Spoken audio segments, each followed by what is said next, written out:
Hello les friends, nous sommes à Jakarta où en fait je rencontre Dandy que j'avais vu en fait à Hong Kong et donc il m'a rejoint aujourd'hui à mon hôtel et on fait donc un petit tour de Jakarta.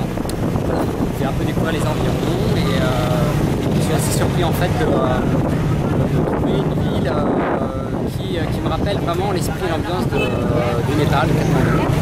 Et voilà, donc on a quand même des similitudes dans les sons, dans les musiques, dans la tradition et aussi dans les visages.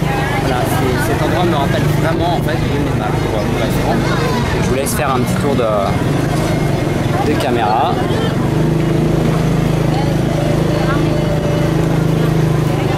Alors ce qu'il faut savoir à Jakarta, c'est que Jakarta est une ville où en fait l'ancien et le moderne se confondent. Donc on a aussi cette émergence du capitalisme qui se traduit en fait dans l'édification de nombreux malls, beaucoup de grandes galeries commerciales où on trouve beaucoup de magasins, on va dire de luxe, de brand.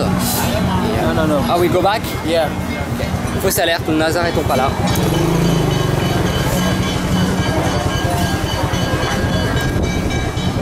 Okay. Et donc, comme je disais, en fait, on a le moderne et l'ancien qui se confondent. Donc, on trouve des quartiers pauvres qui côtoient des grandes galeries et des grands centres d'affaires.